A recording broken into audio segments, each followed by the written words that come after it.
14 octobre 1942, 11h42. Pologne occupée. La température est de 6 degrés Celsius. Le ciel est d'un bleu vif et sans nuages. Un train de ravitaillement allemand fonce sur les rails en direction du front de l'Est. C'est une forteresse sur eau. Il transporte pour 3 millions de Reichsmark de carburant d'aviation à indice d'octane élevé. Il est gardé par 12 soldats armés de mitrailleuses, protégé par des plaques de blindage. Inarrêtable. À 400 mètres de là, caché dans les arbres, un garçon de 12 ans nommé Youssef ne tient pas une arme. Il n'a pas de grenade. Il tient un morceau de verre brisé. Il est calme. Son rythme cardiaque est régulier. Il ne combat pas avec des balles. Il combat avec la physique. Il ajuste sa main de 2 mm. Il attend que le train entre dans le virage. Il capte le soleil. 3 secondes plus tard, l'impossible se produit. Le wagon-citerne de tête ne s'enflamme pas. Il se désintègre. Une boule de feu de la taille d'une cathédrale s'élève dans le ciel d'automne. Le train a déraillé. L'acier s'est tordu comme du papier mouillé. Les gardes ont été incinérés avant même de pouvoir lever leurs fusils. Le haut commandement allemand passera les 2 prochaines années à chasser une équipe de commandos britanniques d'élite. Ils tortureront des centaines de suspects. Ils analyseront des fragments de bombes qui n'existent pas. Ils ravageront la campagne à la recherche d'un fantôme. Ils n'ont jamais cherché un enfant, et ils n'ont jamais regardé le soleil. C'est l'histoire inédite du sabotage le plus jeune, le plus meurtrier, le plus impossible de la Seconde Guerre mondiale. Comment un enfant a transformé la lumière du jour en une arme de destruction massive. Pour comprendre comment un enfant est devenu un chasseur de monstres, il faut d'abord comprendre le monstre. Fin 1942, la Pologne n'était plus un pays. C'était un cimetière. Sur la carte, le général a écrit « Gouvernement », mais les gens le connaissaient comme une cage. Les nazis avaient écrasé l'armée polonaise en 36 jours en 1939. Maintenant, 3 ans plus tard, l'occupation s'était installée dans une routine mécanique macabre. Nous devons parler du silence. Dans des villes comme Varsovie, il y avait du bruit, des coups de feu, des sirènes, des cris. Mais à la campagne, dans le petit village où vivait Youssef, l'horreur était silencieuse. C'était le silence de gens qui avaient appris que parler signifiait mourir. Youssef était petit pour son âge, sous-alimenté, ses côtes visibles à travers sa chemise. Il vivait dans une cabane en bois, appuyé contre le vent, juste à la lisière de la forêt. Il vivait avec sa grand-mère, Ewa. C'était une femme taillée dans le granit et le chagrin. Pourquoi seulement sa grand-mère? Parce que les Allemands avaient pris le reste. Août 1941. C'est le jour où l'enfance de Youssef a pris fin. Un camion SS est arrivé dans le village. Il ne cherchait pas des résistants. Il cherchait des travailleurs. Ils ont emmené son père dans une usine à Essen. Ils ont emmené sa mère dans un camp dont personne n'osait chuchoter le nom. Youssef avait regardé ses parents être traînés à la lumière du soleil à travers une fente dans les planches du sous-sol. C'était la dernière fois qu'il les voyait. Et à ce moment-là, un interrupteur a basculé dans son cerveau. La plupart des enfants se seraient brisés. La plupart auraient pleuré. Youssef n'a pas pleuré. Il est devenu engourdi. C'est un phénomène psychologique connu sous le nom d'émoussement affectif. Un mécanisme de survie. Lorsque le traumatisme est trop grand pour être traité, le cerveau éteint les centres émotionnels pour protéger les centres logiques. Youssef est devenu un observateur, un collecteur de données. Il passait ses journées assis sur le toit de la cabane, à regarder. Il a regardé les patrouilles. Il a regardé les camions, mais surtout les trains. La voie ferrée passait dans la vallée, à environ 500 mètres de sa maison. C'était l'heure de l'effort de guerre nazi. Chaque jour, 20, 30, parfois 50 trains grondaient vers l'est. Des chars pour Stalingrad, des manteaux d'hiver pour la Wehrmacht, des obus d'artillerie pour le siège de Leningrad. Youssef les détestait. Mais il ne les détestait pas seulement avec colère. Il les détestait avec curiosité. Il a mémorisé leurs horaires. Il a remarqué que les trains de carburant, ceux avec le symbole du losange jaune, ralentissaient toujours au virage de l'Homor, un virage serré où les voies montaient en pente raide. Il savait qu'il voulait les détruire. Mais il avait 12 ans. Il pesait 40 kilos. Il n'avait pas d'armes. Il n'avait pas d'explosifs. Il était une menace mathématiquement nulle pour le Troisième Reich jusqu'au jour où il a cassé les lunettes de sa grand-mère. C'était un accident. C'était une chaude journée de juillet. Sa grand-mère avait laissé tomber ses lunettes de lecture. La monture s'est fissurée et le verre gauche est sorti. Youssef a ramassé le verre. C'était un verre épais, convexe, du vieux verre, imparfait mais puissant. Il était assis sur le porche, ennuyé, faisant tourner le verre entre ses doigts. Le soleil était au zénith. un système de haute pression sur l'Europe centrale, signifiait que le ciel était blanc et éclatant. Youssef a focalisé distraitement un faisceau de lumière sur une aiguille de pain sèche sur la balustrade. Il a regardé le point. C'était une pointe brillante, douloureusement brillante. Une petite volute de fumée grise s'est enroulée. Puis un claquement. Une flamme. Youssef l'a regardée, l'a éteinte en l'écrasant avec ses pieds. L'a refait, cette fois sur un morceau de papier journal. Flash, il a pris feu en 3 secondes. Maintenant, nous devons comprendre la physique, car c'est ce que les nazis n'ont pas calculé. Ce n'est pas de la magie, c'est de la thermodynamique. Le Soleil dépose environ 1000 watts d'énergie par mètre carré sur la surface de la Terre. La surface d'une loupe de lecture normale peut être d'environ 20 cm². Lorsque vous prenez toute cette énergie, tous ces photons frappant le verre, et que vous les forcez à converger vers un point focal de la taille d'une tête d'épingle, vous créez un événement thermique local. La température à ce petit point focal n'est pas seulement chaude. Elle peut dépasser 500 degrés Celsius en quelques secondes.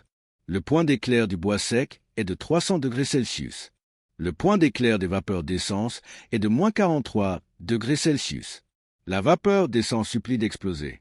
Il lui faut juste une étincelle. Youssef a regardé le papier en feu. Puis il a regardé la vallée. Il a regardé les voies. En particulier, il a regardé la courbe de l'homme mort. Il s'est souvenu des trains de carburant. Il s'est souvenu de leur odeur en passant. Cette légère odeur chimique de vapeur qui s'échappe. La production allemande en temps de guerre était précipitée. Les soudures sur les wagons-citernes étaient négligentes. Les joints étaient en caoutchouc bon marché. Par une chaude journée, les citernes étaient entourées d'un nuage invisible de vapeur volatile. Youssef n'avait pas d'arme. Réalisa-t-il avec une montée d'adrénaline si grande qu'il faillit vomir, un détonateur. Le soleil était l'arme. La lentille n'était que la gâchette. Mais un garçon de 12 ans ne se réveille pas un matin en devenant un tireur d'élite. Il devait s'entraîner. Au cours des 6 semaines suivantes, Youssef est devenu un scientifique du sabotage. Il est allé loin du village, au cœur de la forêt. Il s'est entraîné. Il a appris que l'angle comptait. Le soleil se déplace dans le ciel à une vitesse de 15 degrés par heure. Il fallait anticiper la cible. Il a appris la distance focale. On ne peut pas simplement tenir le verre n'importe où. Il y a une distance précise, un point idéal où le faisceau est le plus intense. Trop près, c'est juste un cercle chaud. Trop loin, il se disperse. Soyez précis. Il a appris l'équilibre.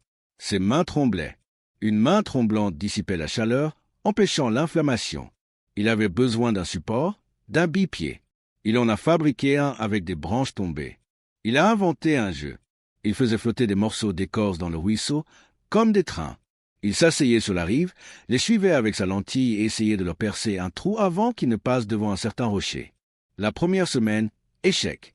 La deuxième semaine, il pouvait carboniser l'écorce. La 4e semaine, il pouvait enflammer une feuille en mouvement à 10 mètres. Il était prêt, mais il ne combattait pas seulement la physique. Il combattait la peur. Parce que s'il ratait, s'il était vu, si un reflet de lumière attirait l'œil d'un garde, ce n'est pas seulement lui qui mourrait. Les SS brûleraient sa grand-mère vivante dans leur maison. C'était la politique allemande, la responsabilité collective. Le poids de cette décision l'écrasait, mais le souvenir de sa famille le poussait en avant. Octobre 1942. Courbe de l'homme mort. Youssef a choisi un mardi. Pourquoi? Parce que le mardi, le lourd train de ravitaillement de Varsovie arrivait à 11 heures. Il s'est réveillé avant l'aube. Il se sentait malade. Ses mains tremblaient tellement qu'il ne pouvait pas lasser ses bottes. Il a mangé un morceau de pain rassis, a bu de l'eau et a regardé sa grand-mère. Elle dormait. Il lui a dit au revoir en chuchotant, d'une manière qu'elle ne pouvait pas entendre. Il a rampé hors de la maison. Le givre était lourd sur l'herbe. Il se déplaçait bas, comme une ombre, utilisant les fossés de drainage, évitant la route. Il a atteint sa position. Un amas de rochers gris sur une crête surplombant les voies. 15 mètres au-dessus des rails. Distance, 60 mètres. La position du soleil était directement derrière lui. Parfait. Il a installé son nid. Il a nettoyé les feuilles sèches pour ne pas déclencher un incendie accidentel à proximité. Il a installé son trépied en branche. Il a sorti la lentille, enveloppée dans un chiffon sale. Il a attendu. 10 heures, rien. 10h30, un train de passagers inutile. 10h55, il a senti la vibration avant d'entendre le son. Le sol a grondé. Puis le sifflet, un cri de vapeur. Le train a tourné le virage. Une bête de fer noir, crachant de la fumée. Youssef a compté les wagons. 1, 2, des wagons plats avec des camions. 3, un wagon fermé. 4, la cible. Une rangée de 6 wagons-citernes, peints en gris. Les symboles d'avertissement en forme de losange jaune étaient couverts de poussière, mais visibles. Le train est entré dans la pente. Le moteur a gémi. La vitesse a chuté. Chuc, chuc, chuc. Il se déplaçait peut-être à 15 km à l'heure. Youssef a cessé de respirer. Il a placé la lentille sur sa branche. A ajusté l'angle. Un point de lumière brillant et aveuglant est apparu sur le côté du 3e wagon-citerne. Stable, il a déplacé le point, cherchant une faiblesse. Il ne visait pas le réservoir en acier. L'acier prend trop de temps à chauffer. Il a visé la soupape de décharge en haut, le mécanisme qui laissait s'échapper les vapeurs pour que le réservoir n'explose pas sous la pression. C'était là le point faible. C'était là qu'il y avait des vapeurs. Il a verrouillé son faisceau sur la soupape. 1 seconde.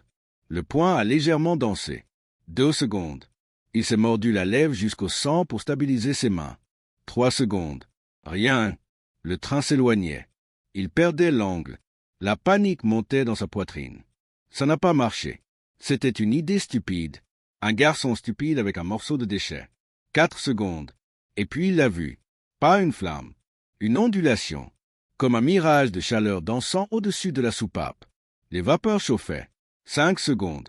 Ouf, ce n'était pas une détonation. C'était une masse d'air aspirée dans un vide, suivie immédiatement d'un rugissement. Le toit du wagon-citerne n'a pas seulement pris feu. Il a fleuri.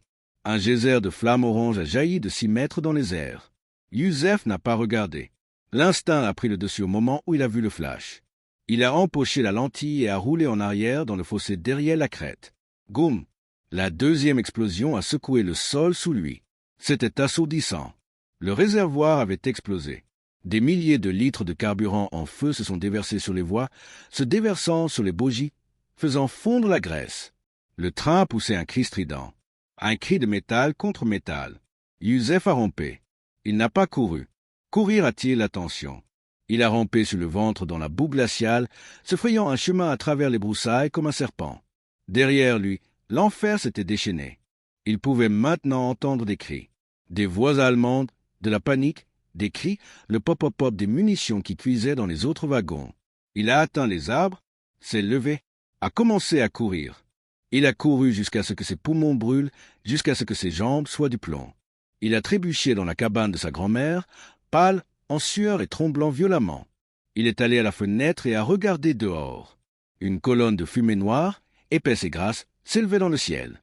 C'était la plus belle chose qu'il ait jamais vue. Il avait réussi, mais il avait commis une erreur, une terrible erreur tactique. Il pensait que son identité était secrète. Il pensait que les Allemands accuseraient une défaillance mécanique. Mais les Allemands n'étaient pas stupides. Ils étaient méthodiques, et ils étaient sur le point d'envoyer un homme spécialisé dans les crimes impossibles. L'explosion dans le virage de l'homme mort n'est pas passée inaperçue. À Berlin, c'était une statistique logistique, une ligne rouge dans un manifeste d'expédition.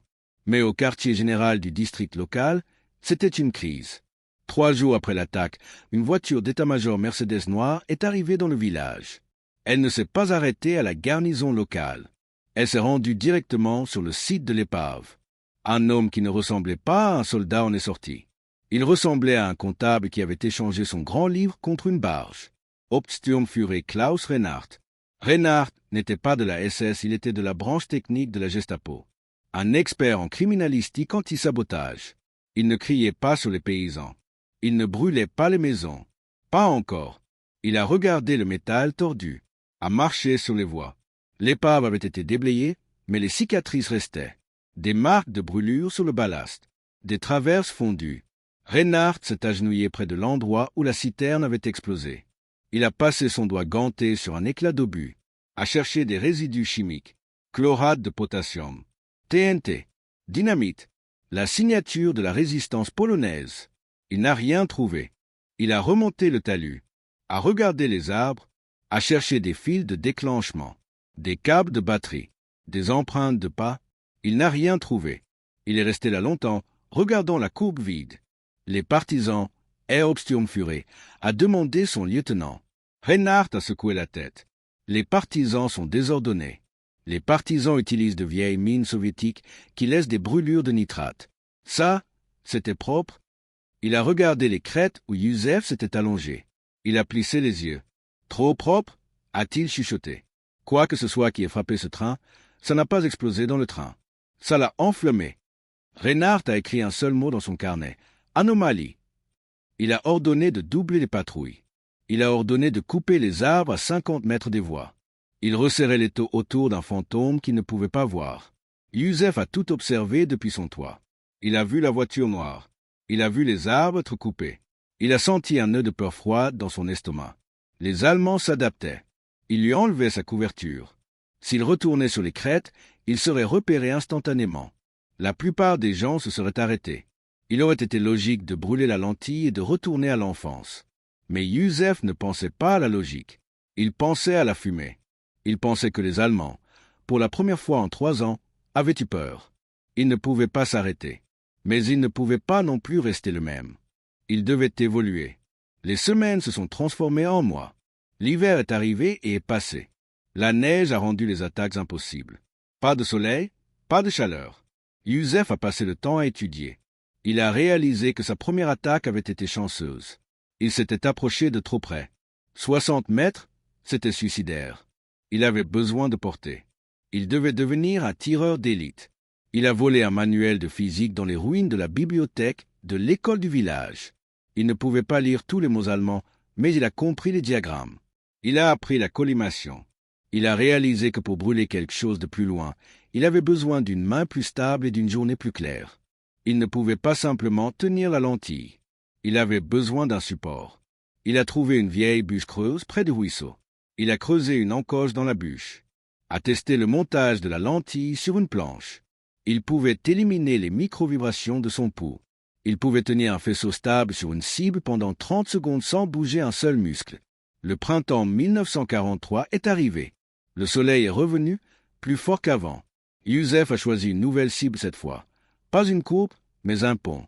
Le pont sur la rivière Narrow, une structure en treillis d'acier vital pour les trains se dirigeant vers le nord.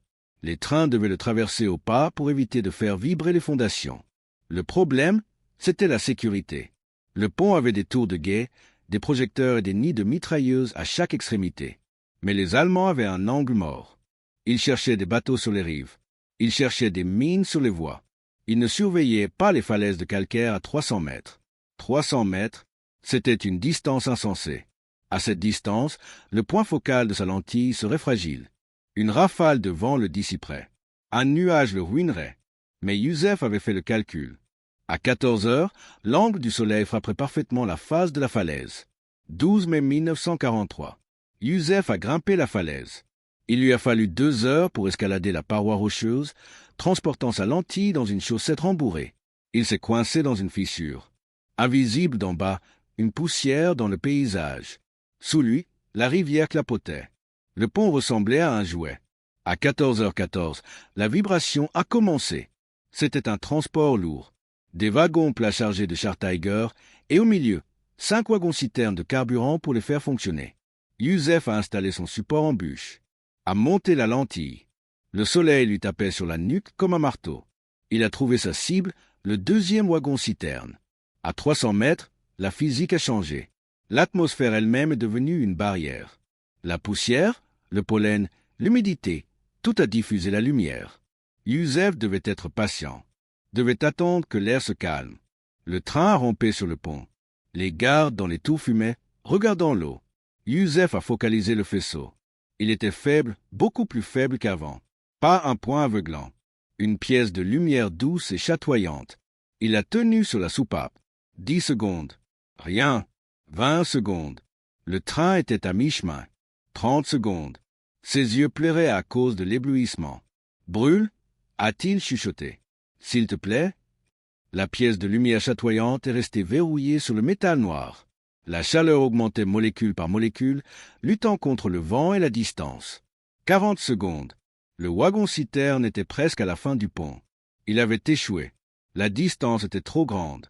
Et puis la physique a fait pencher la balance. Le joint de la soupape a fondu. Un jet de gaz sous pression a sifflé. A frappé le faisceau de photons intenses.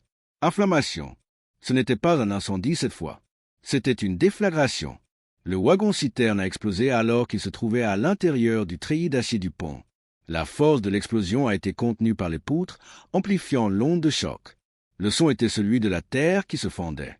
Youssef a regardé avec admiration la poutre d'acier se tordre.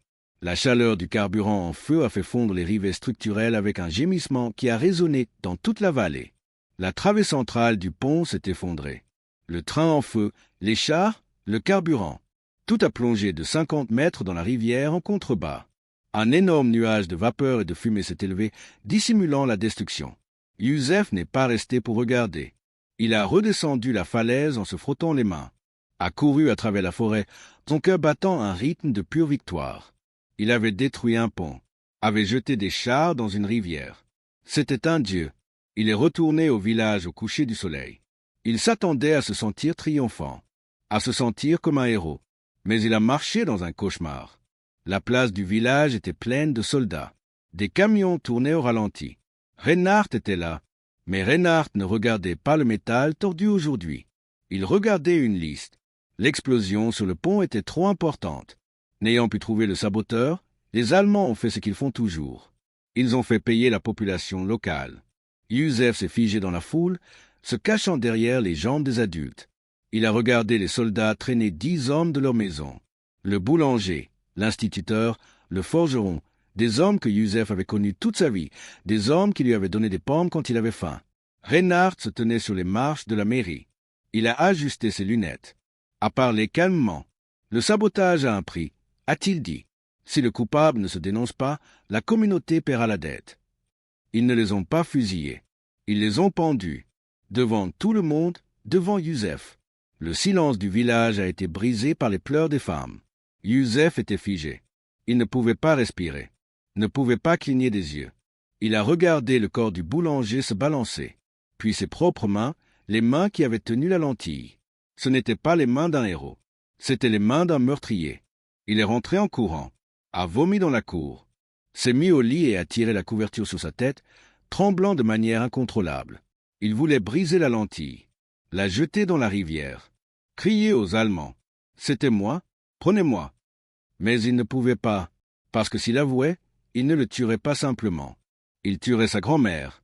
Il brûlerait le village. Il était piégé. Pendant 3 semaines, Youssef n'a pas quitté la maison.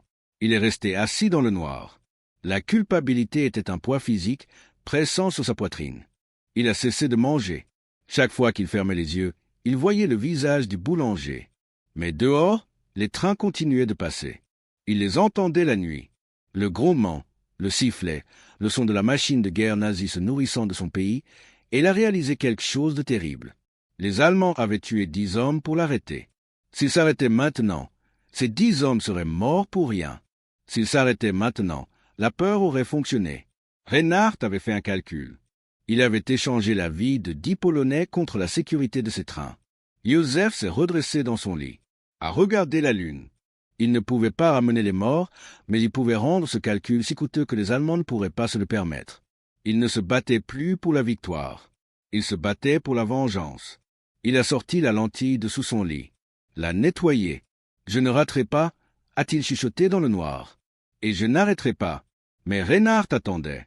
L'enquêteur avait compris que les représailles aveugles ne fonctionnaient pas. Il devait prendre le fantôme sur le fait. Reinhardt a fait venir de nouveaux équipements, des jumelles puissantes, des microphones de mesure du son. Et il avait une théorie. Il avait remarqué quelque chose dans les rapports. L'attaque du pont avait eu lieu à 14h14. L'attaque de la courbe à 11h42. À chaque fois, le soleil était à un azimut particulier. Reinhardt était assis dans son bureau, traçant des lignes sur une carte. Il suivait l'angle de la lumière du soleil. Regardez la topographie. Il n'utilise pas d'explosifs, marmonna Reinhardt pour lui-même en allumant une cigarette. Il utilise la lumière. Cela semblait fou, mais c'était la seule chose qui correspondait. Reinhardt a pointé un endroit sur la carte, une autre crête surplombant le défilé de la forêt noire. C'était le seul endroit avec la bonne altitude et le bon angle du soleil pour le prochain transport de carburant prévu. Demain, a déclaré Reinhardt, nous surveillerons le soleil. Youssef était déjà en train de faire son sac. Il ne savait pas que Reinhardt attendait. Il ne savait pas qu'il marchait dans un piège. Tout ce qu'il savait, c'est que demain était une journée claire. et les trains devaient brûler. 21 juin 1943. Le solstice d'été, le jour le plus long de l'année. Un jour parfait pour Obersturmführer Reinhardt pour tendre un piège. Il avait positionné ses hommes non pas le long des voies, mais dans la forêt. Des tireurs d'élite camouflés dans les arbres avec des filets verts. Il avait installé un poste de commandement sur une colline juste en face de la forêt noire. Il ne surveillait pas le train. Il surveillait les crêtes. Il surveillait le soleil. Attendez le reflet, a-t-il dit à son meilleur tireur d'élite, un vétéran nommé Müller. Vous cherchez un reflet. Du verre, un miroir, tout ce qui capte la lumière. À 10 heures, le soleil était haut et impitoyable. La chaleur miroitait sur les voies. Reinhardt a regardé sa montre. Le convoi de carburant arriverait dans 14 minutes. À 400 mètres, sur la crête opposée, Youssef était déjà en position. Il était fatigué. Ses yeux étaient cernés. Il n'avait pas dormi depuis 2 jours. L'image du boulanger pendu était gravée sur sa rétine. Mais il était ici parce qu'il le devait. Ce n'était plus une question de victoire. C'était une question de défi. De prouver que même s'il tuait ses voisins, il ne pouvait pas tuer son esprit. Il a calé la lentille dans la bûche. A vérifié l'angle. C'était la plus longue distance qu'il ait jamais tentée, 450 mètres. À cette distance, le point focal était microscopique. La marge d'erreur était nulle. Il a entendu le train. C'était un monstre. Double locomotive. 20 wagons. 12 d'entre eux étaient des citernes. Il se dirigeait vers le saillant de Kursk, où la plus grande bataille de chars de l'histoire était sur le point d'avoir lieu. Si ce carburant n'arrivait pas, les panzers allemands s'arrêteraient au milieu de la bataille. Youssef a pris une profonde inspiration. A stabilisé sa main. Reinhardt a levé ses jumelles. A balayé la crête. Quelque chose?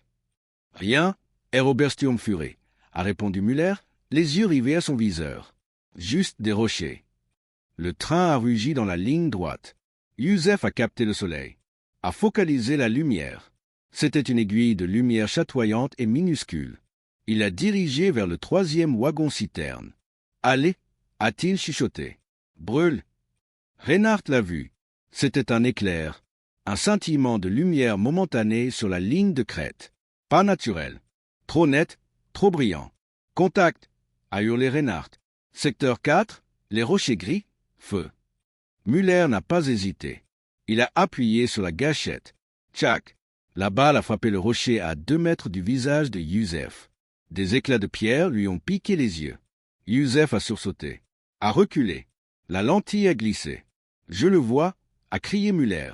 Un garçon. Il court. Abattez-le, a rugi Reinhardt. Youssef a attrapé la lentille et a roulé.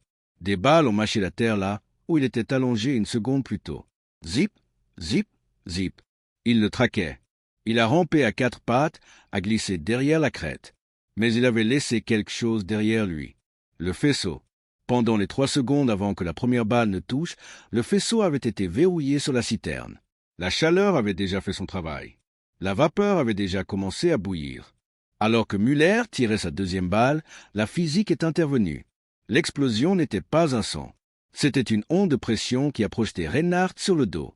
Le 3e wagon-citerne n'a pas seulement explosé, il s'est vaporisé. L'onde de choc a fait dérailler la locomotive à pleine vitesse. Tout le train, 1 millier de tonnes d'acier et de carburant, a déraillé en un mur de feu qui s'est étendu sur un demi-kilomètre. L'onde de choc a traversé les arbres, a projeté le tireur d'élite de son nid, a fait voler en éclats les vitres de la voiture d'état-major de Reinhardt. Youssef n'a pas regardé en arrière. Il a couru à travers le chaos, à travers la fumée qui a soudainement rempli la vallée et l'a caché des jumelles. A couru jusqu'à ce que ses jambes soient épuisées. A couru jusqu'à ce qu'il s'effondre dans un fossé, haletant, la lentille pressée contre sa poitrine. Il était vivant. Le train avait disparu. Reinhardt s'est relevé, a épousseté son uniforme, a regardé l'enfer qui brûlait sur les voies, a regardé les crêtes vides. Il savait qu'il avait perdu. Il savait que le saboteur s'était échappé. Mais il savait autre chose. Il avait vu le garçon. Il connaissait la taille de son ennemi. Ratisser les villages, a ordonné Reinhardt, sa voix froide. Chercher un garçon de 12 ou 13 ans. Chercher des brûlures sur ses mains. Chercher du verre. La chasse avait commencé, mais la nature avait un dernier tour à jouer. 2 jours plus tard, les nuages sont arrivés. Des nuages épais, gris, lourds, venant de la mer Baltique. La température a chuté. Les premières neiges de 1943 ont commencé à tomber. Le soleil a disparu. Sans soleil, Youssef était désarmé. Il était de nouveau un garçon ordinaire, assis près de la fenêtre, regardant le ciel gris, attendant que les nuages se dissipent. Les nuages ne se sont pas dissipés. Novembre est devenu décembre. L'hiver s'est installé. Une couverture brutale et glaciale qui a plongé la Pologne dans l'obscurité. Reinhard a cherché pendant 3 mois. Il a interrogé des centaines d'enfants, a vérifié toutes les maisons. Mais sans nouvelles attaques à suivre, les pistes ont disparu. Le haut commandement allemand a commencé à s'impatienter. Reinhard était nécessaire sur le front de l'Est, où la vraie guerre se perdait. En janvier 1944, Reinhard a été réaffecté. Il a quitté le village, laissant le dossier ouvert, non résolu.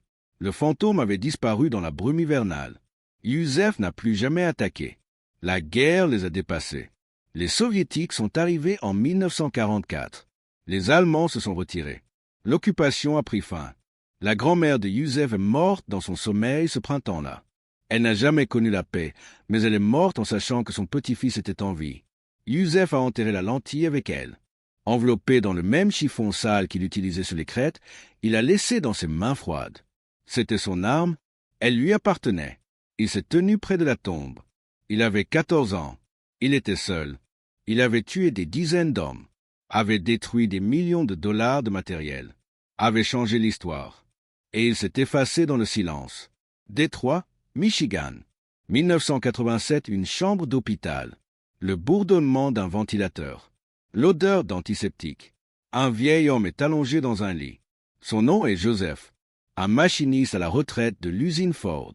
3 enfants, 7 petits-enfants. Aime le baseball. Déteste les feux d'artifice.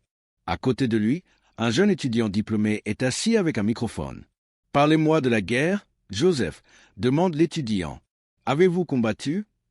Joseph tousse, regarde le plafond. N'a pas dit un mot depuis 40 ans. Pas à sa femme, pas à ses enfants. Qui l'aurait cru? Je n'avais pas d'armes, chuchote Joseph. Sa voix est rauque. J'avais du verre. L'étudiant fronce les sourcils. Du verre? Le soleil.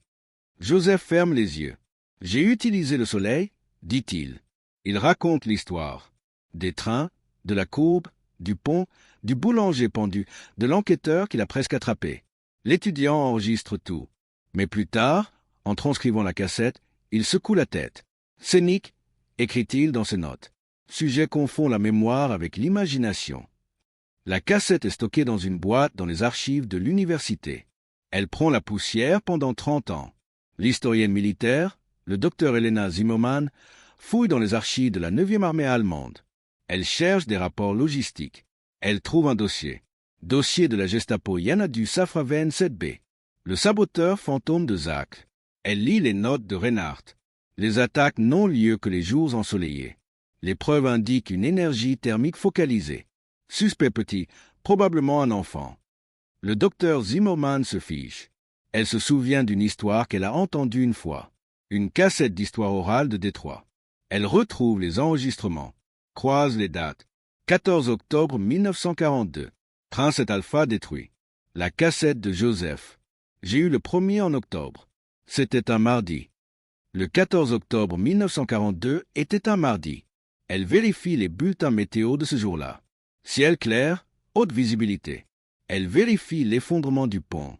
12 mai, confirmé. Elle vérifie la dernière attaque. 21 juin, confirmé. Les larmes lui montent aux yeux. Ce n'était pas du théâtre.